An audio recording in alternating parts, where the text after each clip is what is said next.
and my colleagues looking at alternative therapies because there are other treatments from FDA-approved medical devices, for instance, to treat pain. So you shouldn't just be given, automatically all the prescription for all these pills, which is a real problem. Another opportunity I think we have to address the flu epidemic is I am urging the FDA and the commissioner of the FDA to look at action on directing them to research the safety and effectiveness of a certain drug that has been proven to work in Japan on the flu. It looks like it kills the flu virus in as little as a day. And I think we should look at this promising opportunity here in the United States or in Minnesota. So we're trying to prod them to act quick and look at some of those, look at the initiative there to make some progress. And then finally on health care, I'll just mention we were able to finally, with my legislation, bipartisan again, eliminate the therapy caps. These are caps that are arbitrary. They impact seniors on physical therapy, how much you're allowed to get for services under Medicare, occupational therapy, speech therapy. We've gotten rid of those caps. So no longer do seniors have to worry about, are they going to hit that cap? Are they going to be able to have the dollars they need for really effective health care for themselves, for a really good quality of life? And so those have gone by the ways. I was really happy to see my initiative pass there and now signed into law. Some things happening and not happening on immigration. Of course, I think if you have a growing competitive economy, you should be filling those jobs with workers, and that means immigration reform, having a legal system that works. I think it makes sense to keep the DACA recipients here, provide them protections. After all, these are people who have come to our country and know no other country, and essentially are here. And there's been some recent actions, of course, on trade. The administration has enacted with broad tariffs that, personally, I don't think is the right direction to go. I think it is smarter to do targeted tariffs and enforcement actions where needed. But when you do broad tariffs, they can backfire in a hurry, and you risk repercussions that actually could come our way. So with that, that's just kind of an update on a bunch of issues, but I just wanted to let you guys know. And again, if you want to ask a question, dial *3 on your telephone, and you'll have a chance to jump in, and we'll just kind of run through the questions. So we're going to go through as many as we can here. I think we've got Jessica on the line from Minnetonka. Thanks for waiting, Jessica. Thank you for having me. Yeah, thanks for waiting. Yes, I agree with the statements you made just a few minutes ago regarding the ban on bump stock and researching gun violence to bring forth facts and such. And I just wanted to know how that works, because the NRA does not agree with those things, and I know that they are one of your supporters. Yeah. So I'd like to just hear your thoughts on that. You actually hit the nail on the head that has been a problem for passing some real common sense initiatives. And I've learned that, I don't communicate really with the National Rifle Association, but I have learned that they oppose a legislative ban on bump stocks. And it didn't matter to me, and I just, if it's good for Minnesota, and it's good for this, I think it's a good policy, I'm going to support it, and I'm going to sign on. Because the bottom line is, I'm working for the folks I represent, not the NRA or any stakeholder group, that may have their own views or viewpoints. So it's true, they've been opposing that initiative. I think they're opposing some of the other provisions that would be gun violence restriction orders. They would probably oppose those, I'm guessing. I don't think they oppose adding some of those provisions into the background checks, but they oppose broader background checks. But I think there are some real common sense things that Republican and Democrats can agree upon. And I think every little thing we can do in this area will make a difference. Maybe solving or preventing one additional act, of violence. You just never know. So the more we do, the better. Good question. Okay, we're going to keep rolling. We've got Ryan on the line from Eden Prairie. Good evening, Congressman. Hey, thanks for waiting. Thank you. I had a question about the new tax bill. Noticed pretty late in the process that the personal exemptions were eliminated. Each person in a household gets over $4,000, so a family of 5, that's over $20,000 for tax year 2017. That's going to go away. Okay.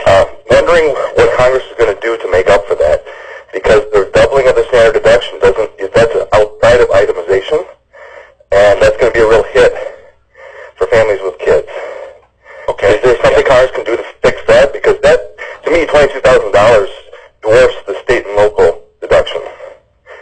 Is there something Congress can do about that?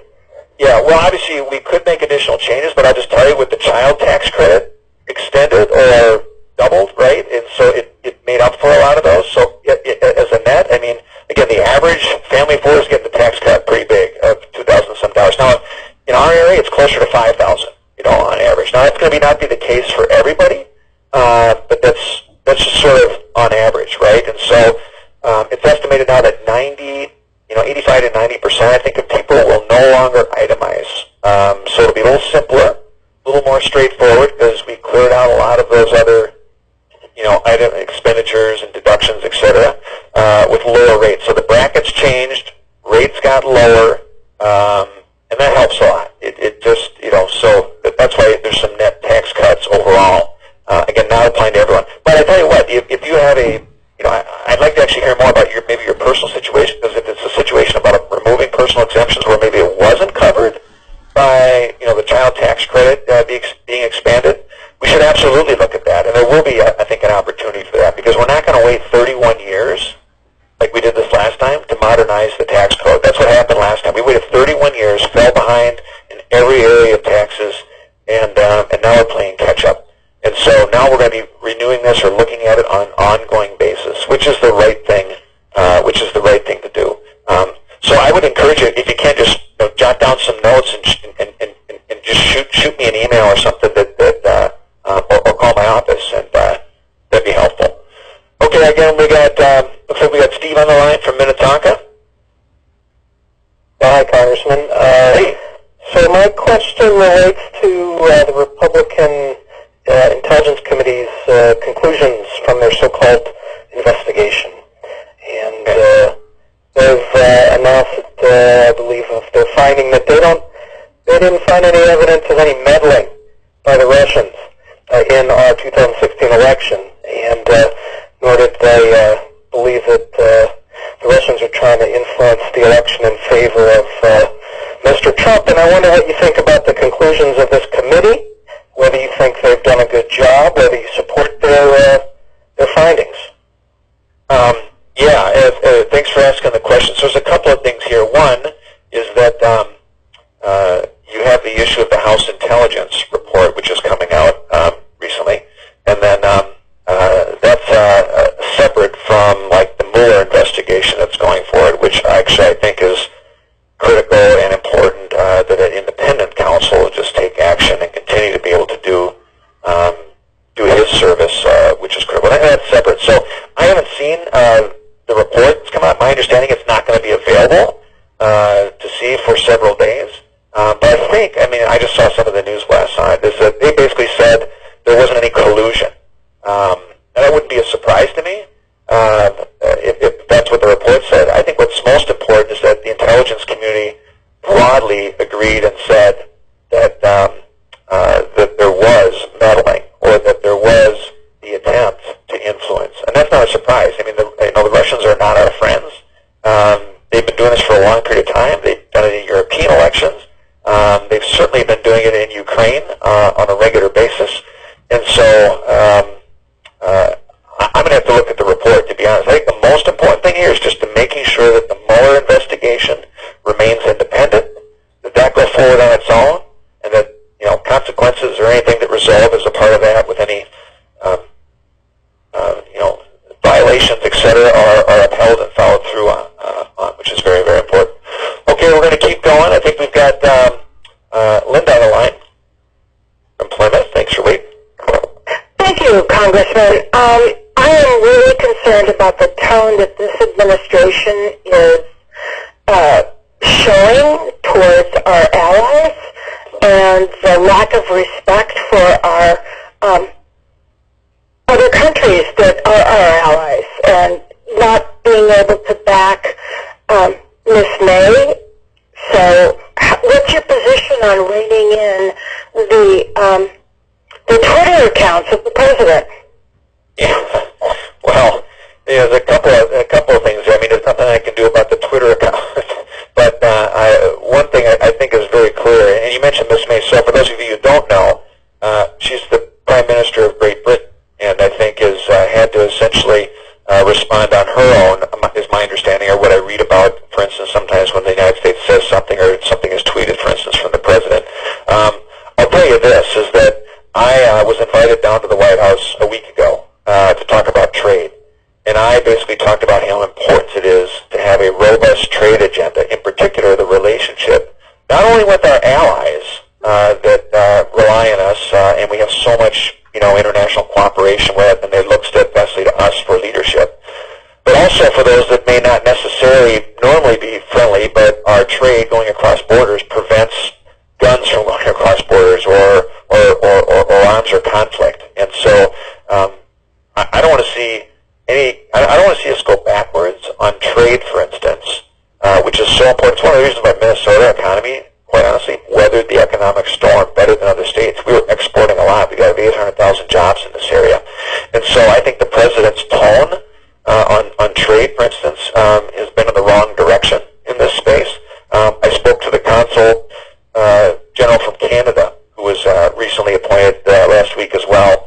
He wants to make sure we have successful NAFTA modernization or renegotiation going on along with Mexico. And that's important for Minnesota. Look, our top two trading partners are Canada and Mexico. And that's because of NAFTA.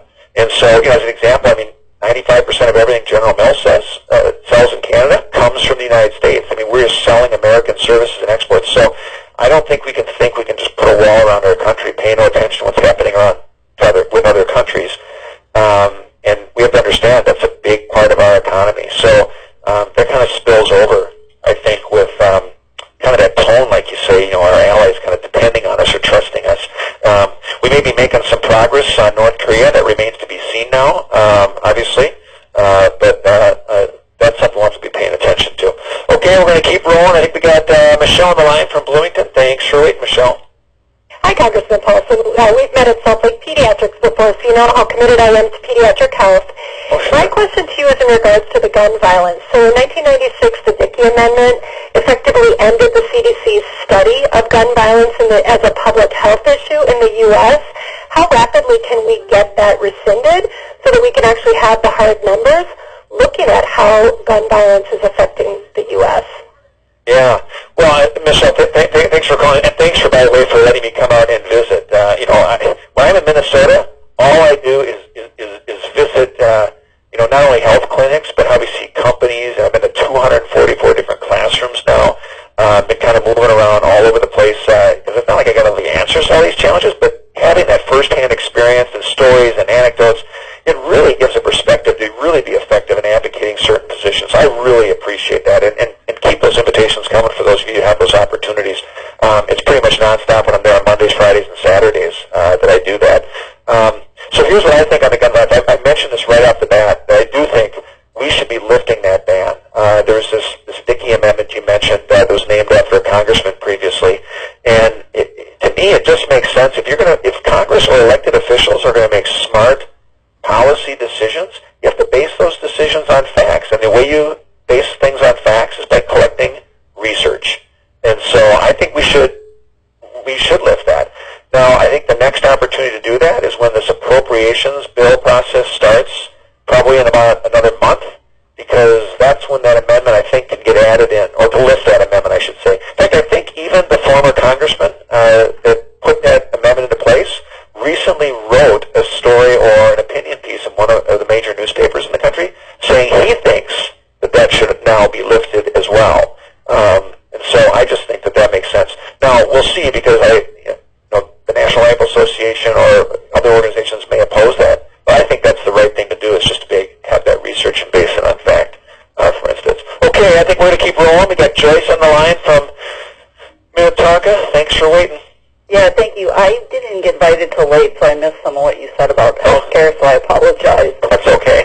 But I'm curious. I've contacted your office multiple times back when you were sponsoring the bill for the ACA repeal, and changes in the healthcare, and which you helped draft and helped voted for, asking in my particular situation how it would have affected me.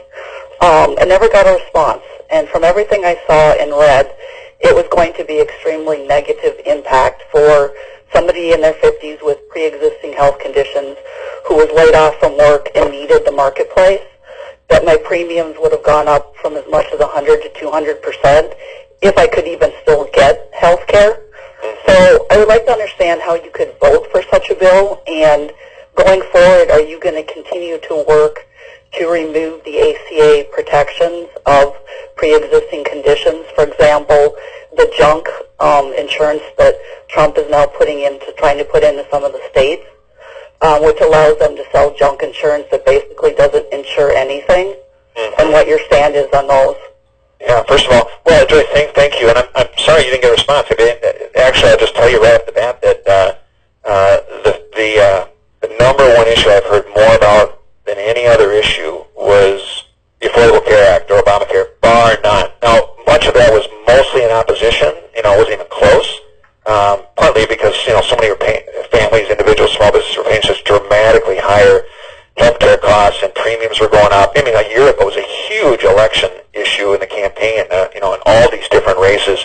And one of the efforts that went forward was the repeal effort you talked about. Now, I do think that we should be Minnesotizing the conversation around this space, and we should, keep people obviously up to age 26 going on their parents' plans and giving more choice and lower costs by making insurance more portable, so you don't have to have it in your job that you have, but you can carry it from job to job into your retirement years, for that matter. You should allow it across state lines to be sold. You should allow small businesses to pool together to purchase cheaper insurance. And we should have medical liability reform. I think those are some of the straightforward things that need to be done. And some of the goals have not been achieved with the Affordable Care Act. We should be paying for quality, not for quantity. We should be paying our healthcare providers based on how well they keep patients healthy. We should be covering pre-existing conditions. Now, that didn't change with the bill, even that attempted to pass the House, but didn't go any further.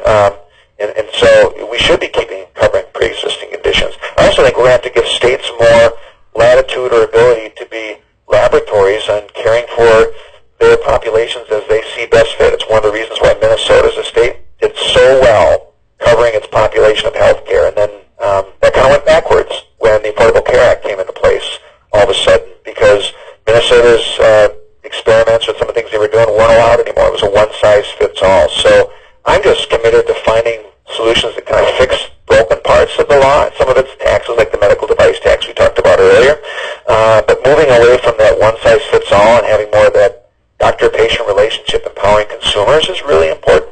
I heard from cancer patients. I heard from widows and others that were just essentially paralyzed with their family situation because of the Affordable Care Act and what's been happening. And really sad stories with costs going up so high, losing their doctor, losing their provider.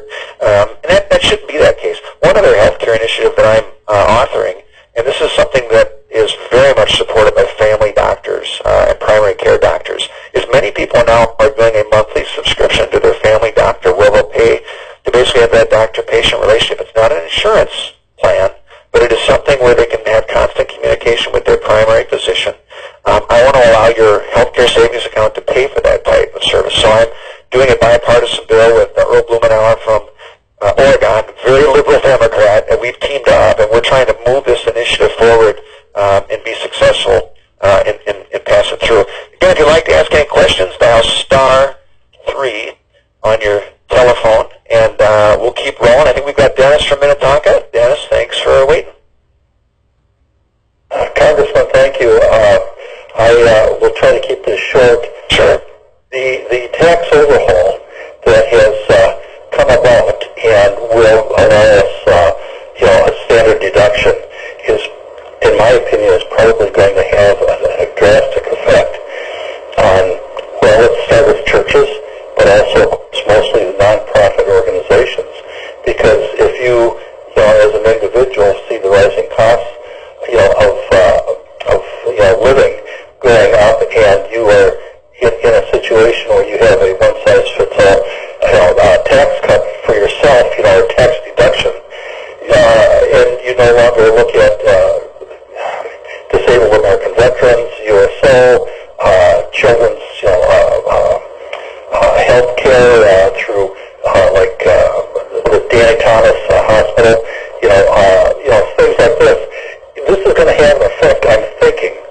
on these places. And of course, we had taken away the government, help a number of years ago, for these nonprofits and put it on the individuals.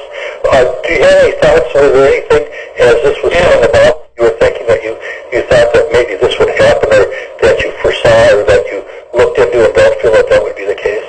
Yeah, it's a really good point, Des, and thanks for raising that, actually. So, you're raising some of the concerns that folks in the charitable community have had over, a period of time as we were looking at tax reform. I will say this, just so you know, the charitable deduction was one of the personal deductions that stayed and remained in place. So you can still do that deduction. In fact, not only did it stay in place, it was increased. So it went up from 50% of your income. You can actually give up to 60% now for those people that really want to give to charity for bigger dollars. And we thought that was important to incentivize those types of large dollar and large givers, for instance. So although the standard deduction was doubled, obviously people can still receive charitable that deduction if they itemize. They can use that deduction. Now, studies have shown that people, they contribute to charities regardless, to their church, et cetera, of a tax benefit. And that's probably because Minnesotans give to charity. Americans generally give to charity. We give more to charity than any other, I think, country in the world. And so, the benefit of having more dollars in people's pocket, they're probably going to give a little bit more to charity. They're probably going to have more in their pocket to spend on something or to give on something, which is great. And I think very, very, very, very helpful. And that's something we'll have to continue to monitor. But we did actually increase the amount of folks that people are allowed to do, or allowed to give. I'm actually going to give you guys a question right now, quick too, though. And this is just a quick poll question, so just hit a button on your telephone. But I want to make sure we do this as, we're halfway through our call before we lose people. And here's the question, because this goes back to the gun violence issue. And the issue is this, is that you'll just press a 1 or 2 or 3 on your telephone. But here's the question for you. Do you believe that federal and state authorities should be mandated to report all relevant criminal records to the National Instant Criminal Background Check System, including domestic violence? Should that be included mandatorily, that should be reported as part of the National Instant Criminal Background Check System? So domestic violence, should that be included? Because right now all of these violations or issues are not mandated to be reported. And the system, from my perspective, is only good as the information you have in the background check system. So if you believe that we should mandate that all federal state authorities should report that relevant criminal record information to the National Instant Criminal Background Check System, which is NICS, including domestic violence, hit 1 on your phone for yes, hit 2 on your phone for no, and just hit 3 if you're undecided. Because, sometimes you just don't have all the information and you just can't pick a simple yes or no. And everything's not always just cut and dry. But if you think all that relevant information, including domestic violence, should be mandatedly reported as a part of the National Instant Criminal Background Check System, that's for the purchase of a gun, hit 1 for yes, hit 2 for no, and then hit 3 if you're undecided. And we'll report those results actually in the email newsletter that goes out at the end of the week here on over the weekend. So you can, if you're not signed up for that, sign up for that obviously on my website. But that goes out and we'll publish those results. Okay, we're going to keep rolling. If you want to ask a question, dial *3 on your telephone. We have I think Star from Edina. First of all, I want to say thank you for helping fight for alternative therapies for pain patients. I've been an advocate in the opioid epidemic for the last 5 years, including losing a child to it. I also work in the healthcare profession, and recently I've seen a disturbing trend. I'm wondering if you've heard anything, that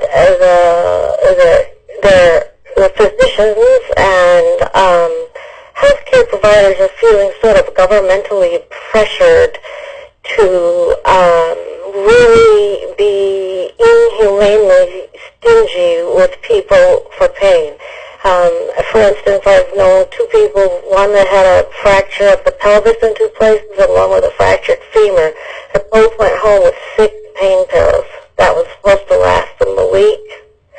And I have spoken to physicians recently about this, and they feel the squeeze. They feel damned if they do, damned if they don't. excuse the terminology. Yeah. But and then in the pain populations and people that have severe pain that isn't life-ending, they are feeling frantic and desperate, and there has been an increase of suicide in those groups. So I guess my fear and question is there any caution that the pendulum is swinging too far back the other way? We're starting to bite into what's good patient care, whereas now it's more fentanyl being mixed in IV drugs that's killing rather than people who took a pain prescription home for an injury. Yeah. Well, Star, thank you for that. Obviously, you've had, personal experience, as you mentioned, obviously working in the, healthcare profession, lost child, et cetera. So thanks for sharing just your perspective. And you mentioned sort of seeing a disturbing trend about the pressure now to, with the pendulum swinging the other way, maybe there's a pressure to be too stingy for, prescribing things, for instance, of people with pain. I mean, I do think that there need to be more coordinated care options. As I mentioned earlier, it could be a medical device that helps with spinal pain, for instance, that can be implanted non-invasively or less invasively, that's FDA approved. We had, again, a physician from HCMC come and speak to the fact that some of these opportunities are that, some are in the position we are just getting educated on in the healthcare community, which is obviously important. And obviously, not just giving 30-day regimens, but giving a little bit less in prescription can make a difference. But at the same time, like you say, caution is important. I'm not convinced there's appropriate caution right now, because the tendency of, I think, Congress or any elected body is to react to a crisis, impose, direction to go in one way on policy, and we got to make sure it doesn't swing the pendulum, because obviously people who are in chronic pain are in chronic pain. They're looking for relief. That's one of the reasons why medicinal marijuana has obviously taken off in states like Minnesota and others, for instance, where states have taken action to do additional things. So maybe you can provide some additional insight on this. I'm going to be hosting some opioid roundtable meetings coming up in the near future. Some of those will be mental health folks, some will be different healthcare providers. Law enforcement will be there, obviously, because they're on the front lines often with some of these, for instance, some of these issues. So thanks for sharing your perspective, though, especially in terms of just the danger or the warning sign about the pendulum going too far the other direction because of all those folks that are in pain. You mentioned pelvis fractures and things like that.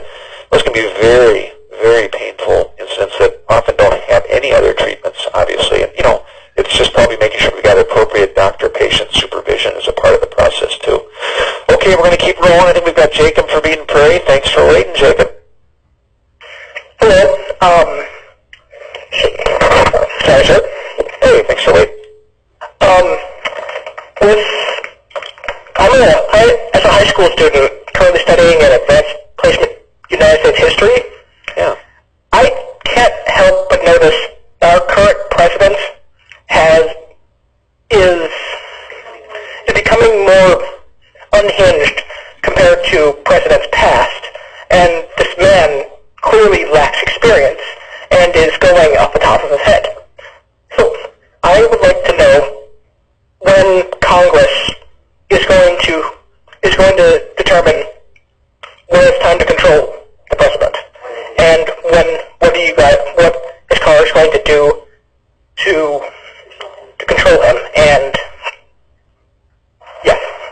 Okay. Well, yeah. I mean, it's a good question. Like other people sort of have had questions too about sort of our system, no matter who's been president. I remember there are lots of people after President Obama got elected, people were up in arms for one reason or another, and after President Trump was elected, people were up in arms for one reason or another. I mean, look, we have a system of checks and balances, and what's really important is that the legislative process go forward to making sure you're passing bills in Congress that don't necessarily always align up with the executive's interest or directions. And again, as I mentioned earlier, there's nothing you can do to control a Twitter account or something like that.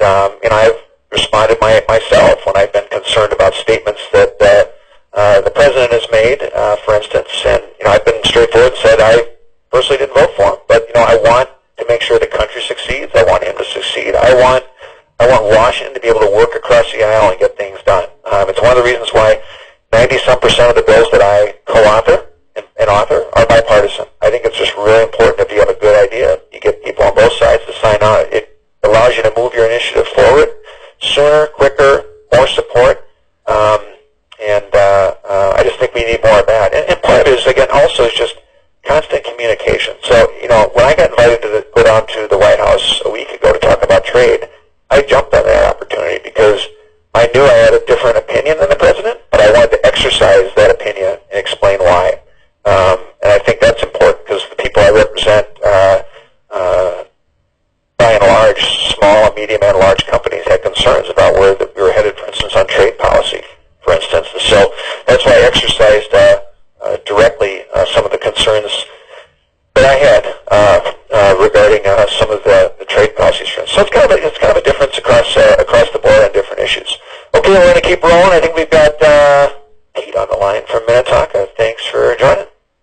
Yes, hi.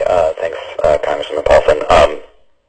I had a question about, I've been kind of, I've been inspired by the activism of young people around the country in response to what happened in Parkland. I know you talked earlier about specific policies, but one of the things I've thought about as a parent of kids in middle school and high school, as I think about the way students are, taking part in speaking out, tomorrow around the congressional district and other places, is how we, as community members, can respond to their voices. And what makes sense to me is it seems like having a discussion, having a dialogue as a group with educators, with parents, with the students, obviously, with experts, with legislators, as a community would help us all process what's going on around school safety issues. And so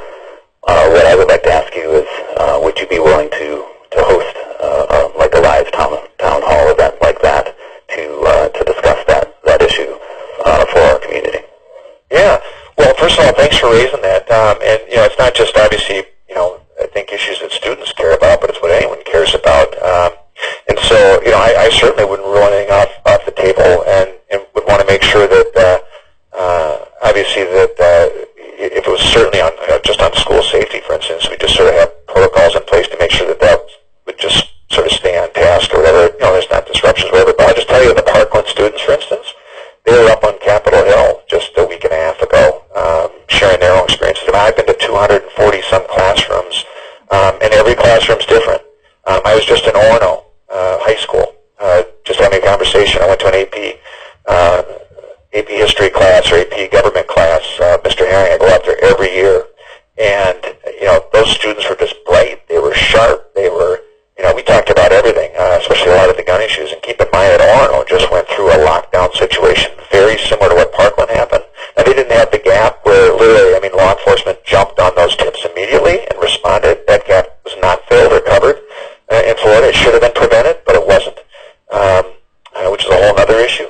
So, it doesn't matter, sir, if it's, I guess just from that safety perspective, middle school, high school, whatever it may be, and I think having young people engaged in that process is helpful. It's important. When I meet with students that come even to visit the Washington, or when I go to their classrooms, I tell them we need more younger people involved in the process. You get so many people that have been elected, they got great life experiences, they've been a doctor, an entrepreneur, successful businessman, they've been a teacher, but you need fresh ideas, you need energy, you need that too. You need that cross-section of folks. So, and I've done all these Congress on Your Corner meetings too, which are smaller venue, mini town halls, if you will. I get great feedback on that because nobody gets cut off. Everybody gets their voice, and we do the town halls obviously on a regular basis too, and then go in the district. So it's kind of a variety of everything. But okay, we'll keep rolling. I think we got Elizabeth on the line next from Plymouth. Thanks for waiting. Hello. Thank you, Congressman. I have kind of a very specific area that I always am concerned about.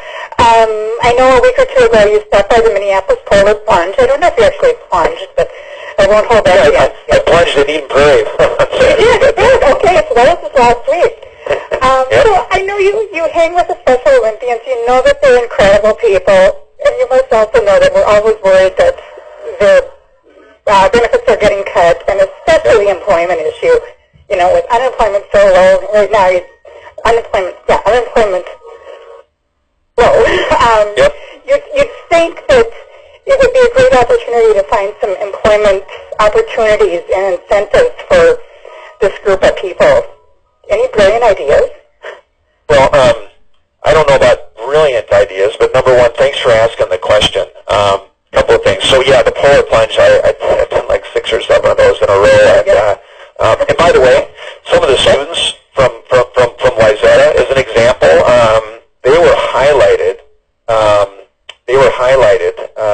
At the Polar Plunge a week ago Friday that I went to because of their mainstreaming unified effort of bringing in all students within the classroom together within FIED with all these different benchmarks. It was awesome, and the students were organizing their own groups and support networks for Special Olympians and the disabled community. It was great. One thing I think that Congress can do more about, which we make progress on, is expansion of the ABLE Act. These are these accounts that are set up where you can put dollars set aside to, help your child or a student that stands for a better life experience, making sure that they've got opportunity in the future. And I don't personally have any, ideas that jump out in front of me about saying, okay, well, we have these opportunities for the employment, options or ideas, for instance. I'm certainly open to anything. That, like I said, if we have a growing competitive economy, we're going to need people in every respect that are able to help. And that's, again, why immigration is important. It's why, we got to have people at the sidelines that might not be working back in the workforce. I think there's like 6 million jobs right now, 6.6 million that are just completely unfilled. And so there's no reason, folks that are disabled could be filling those positions too. And I know these people are capable of doing a lot of things because I also volunteer with the Learning Exchange, which helps people with developmental disabilities. And I just love spending time with those folks, firsthand in some of the settings, in different classroom settings, for instance. Okay, I'm going to keep rolling. I got Marilyn from Maple Grove waiting. Thanks for waiting. Thank you for taking my call. My concern is for the elderly, and I had stated that there were 5 articles in the Star Tribune back in November that was printed, and it was just very discouraging about what's going on in our nursing homes. And so then shortly after that, I don't know if it was a month or two, but anyway, I know that there was another article in the Star Tribune saying that the federal government was going to do something about it, and I don't know if it was necessarily that they were going to fund more, that they were going to go ahead and tighten the rules or the laws or whatever for nursing homes. I know one of the things that's happening, because I've heard it from different people, is if their loved one was abused by someone, then rather than that person being fired, they're just moved to a different floor. Now, that's not right. And then there are just so many other things. I think we all know it that are going on. I know that I experienced some things when my parents were elderly before they passed. And as I shared earlier, that actually my parents ended up where they hired somebody that would build, the kids, we did, but it was their money. And they spent a sizable amount of money to being sure that they were protected and that there was a loved one with them at all times. So when my sister and I couldn't go, then we had someone that we hired to do that, so it would be 24 hours a day. And we shouldn't have had to have done that, but it had to be done. Okay. Well, listen, number one, as you mentioned, the Star Tribune series exposed a lot of what I think a lot of families have experienced in caring for their parents, or what they've seen in some abusive situations or neglect. Some of that is being addressed now at the state level, obviously. I think there are things we can do here on the federal level, too, in terms of just nursing home safety. It's typically a state legislative issue, obviously. But I do think some of the work that I've been able to do, even on the therapy cap issue, helps seniors, for instance, opens up the door, again, for more accessibility for all the different therapies, speech, occupational, physical therapy, which is good. And if there's anything else I can do on my committee work, because it's kind of tax-oriented on my committee, I'm happy to look into that. I did meet with some family members who came in and meet with me. I think they were from Chanhassen. There's a new sort of stakeholder, nonprofit, or organization that is lobbying at the state capitol. I can't remember the name of it now, but these were essentially parents who came in to meet with me about how they were concerned about their own parents that are in nursing home situations. And they outlined some of the cases of abuse, and they highlighted how rules and regulations can make a big difference, because we need regulations that keep nursing homes accountable, is the bottom line. We need a new payment system, potentially, to help in this. Maybe we can incentivize nursing homes to treat patients better and then penalize those that don't. So we can do those types of carrots and sticks to actually help address the situation. And so I think part of what the series was laid on Star Tribune may lead to some of those policies, or policy changes, hopefully. Okay, we're going to keep rolling. Thanks for help. I think we've got, looks like we've got you, Congressman Paulsen. My concern is primarily about the national debt. Last I could find, the national debt is just about $19 trillion. There are 325 million people in the United States. That's $58,000 per person that we owe to the federal government in order to pay back the debt that has been borrowed on our behalf. And I'm both frustrated and concerned about the fact that there is no light at the end of the tunnel with regards to how anyone sees that being paid back, other than perhaps a Republican concept that we're going to grow our way out of it. And I remember the Reagan-era tax cuts added 186% to the national debt during his presidency. And I know presidents don't spend; they don't authorize spending. Congress authorizes spending, but I don't understand how we're going to pay back the national debt. And I don't make a ton of money. I'm a normal working employee at a company, and I just don't see how this is ever going to happen if we keep giving money back to the wealthy and not cause this to be decreased over time. My children, my grandchildren are not going to be able to afford the debt if it continues to increase at this rate. And if interest rates go up at all, of any significance, and they're likely to do that, it seems to me we're going to be crushed by the interest cost to carry that debt load. Right. My recollection was that when you ran, I think your daughter did a stint for you on an ad that talked about the fact that you were fiscally conservative, and that was one of the concerns that you had, and yet I haven't seen anything from Congress at all that's going to address this or deal with it in any way. Yeah, well, listen, you raise a very key issue that does not get a lot of attention. When deficits were really high, they got a little bit more. Attention because we were at $1 trillion deficits annually during parts of the Obama year. And look, I mean, a lot of what we have, unfortunately, right now that's driving that spending, it's not domestic discretionary spending. It's literally these mandatory health care programs or so-called entitlement programs, right? And so one of them has been the new Affordable Care Act, for instance. Now, all that has been off limits in terms of the annual appropriations process. There has to be law changes that are made where there's not been agreement. It's very hard to do good policy in a politically charged environment.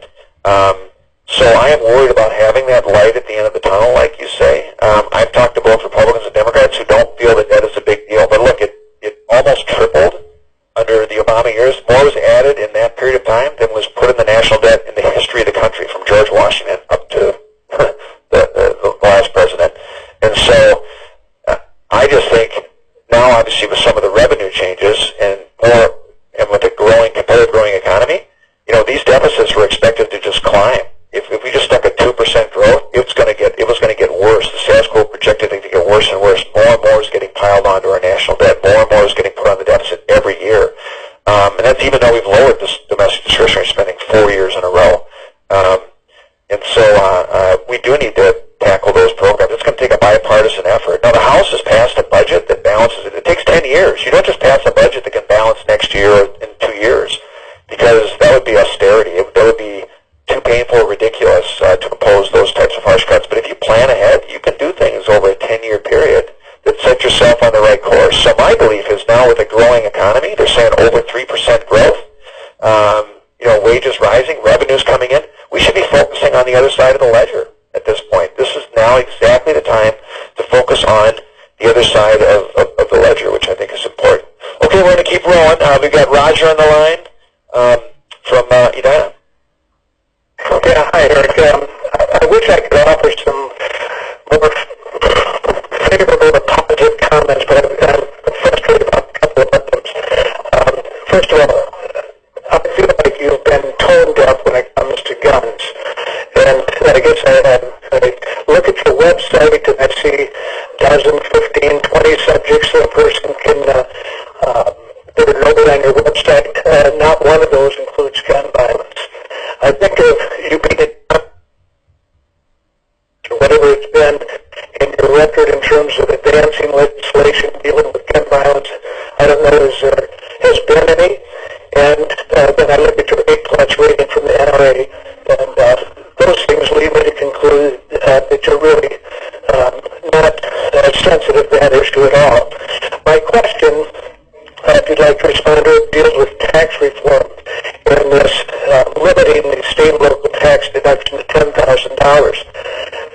I'm understanding you're on the House Ways and Means Committee that pretty much shaped the tax reform bill, and wondering how in the world you could support legislation that would be punitive to Minnesota, which is one of the high-tax states, and even more so punitive to your district, which probably has among the highest property tax and income tax taxes in the state.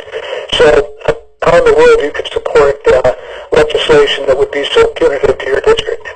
Sure. All right. Well, thanks. Well, first of all, it's not punitive to the district or to Minnesota. In fact, everyone is getting a tax cut, and so I think the average tax cut for family is like $5,000 in the district, right, in our western suburbs. Now, it's not the case for everybody. A lot of people don't have to worry about the alternative minimum tax. You can still take a deduction for state and local taxes, for instance.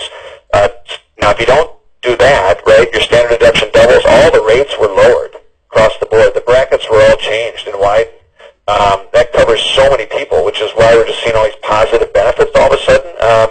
The feedback has really been quite, staggering or optimistic. I'm surprised. It's only been 2 months. And literally 90% of everyone has got more in their, all workers have more in their paycheck. Now, a lot of wealthier people, they might be paying a little bit more.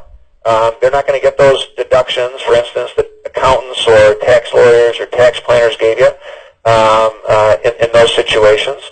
But the benefit of tax reform is to make a complex economy more efficient. It's about changing behavior, changing investments so that companies are investing again in their employees, so that employees have more take-home pay to do what they see fit is best for their dollars. That's why I believe tax reform is so critical. And so, if you are a senior or if you are a baby boomer that is about to retire, you want the safety and knowledge that important government programs are going to be there for you in the future.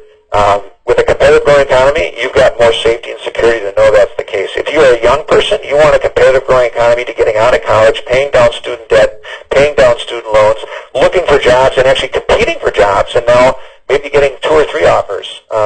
We have had, for the first time in the history of our country, over the last few years, in a so-called economic recovery, for the first time, wages fell. That's never happened before in our country. And so this is all turning around. It's moving in a much better direction. And so that is really important to helping people. And I think you keep more money in your pocket, that's a good thing for you in terms of doing what you see. So we had consumer confidence is at essentially an all-time high for small businesses. We've seen the lowest jobless claims now since 1969. And we're well over 3% in growth, which is really good. And so many folks said, well, that was not possible. We'd never get there. Look, in terms of your stuff on the NRA, nothing could be further from the truth. So, again, I have no idea what my rating is with the NRA. It doesn't matter. So I sponsor that bill on bump stock. I sponsor other bills that they don't like. I want to lift the ban on gun research. They oppose that. We need to pass those bills and get bipartisan support. That's what's really important. That's the bottom line. It's just moving those initiatives forward. I think those are common sense things that we can do, again, to fill the gaps in the system. And that's just good policy. I think that makes sense to do. And no, I'm not going to put every issue on my website. That's just kind of silly. But I think there's like 5 issues or something on the website. But obviously, anytime anyone has a thought or an idea, I respond. It doesn't matter what they write about. Or if they don't know the answer, we dig into it or just take your ideas and your thoughts. But most importantly, it's interesting because, you listen to everyone, all your neighbors who are listening on the phone tonight, but you see how we have a good variety of views. Everyone doesn't always agree. But it's really important to, again, listen to your thoughts, get the perspective of everyone, study all the facts, and then, make educated, smart decisions on, think the best way of moving ourselves forward. So I just want to thank you for joining tonight. If you didn't get your question answered, because they're only keeping us to an hour tonight, don't hang up, because you automatically go into a voicemail, and then either myself or my staff, we all turn around and get back to everyone in the next day or day and a half as we go through these all the voicemails. So let me know what your question is. Let me know what your thought is. We'll turn around and get back to everybody. And again, don't forget, if you're coming out for spring break, let us know how we can set up a tour if you have an issue with the federal government. Passports, Social Security, people wanting the internship, Naval Academy, Air Force Academy at West Point, let us know, because we're in the process of setting up the open houses for that, for the young students for next year right now.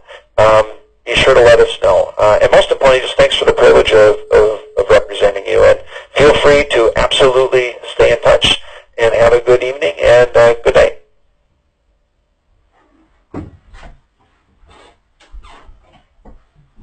The Access Live event has ended. Thank you again for participating in my telephone town hall meeting. I'm sorry I was unable to get to everyone's question, but please feel free to leave my staff a voicemail with any questions, comments, or concerns from the call. This is an emergency. You can contact my district office at 952-405-8510. We'll be sure to get right back in touch with you. Thanks again, and it's an honor serving you in Congress. If you wish to leave a message, please press 1. Otherwise,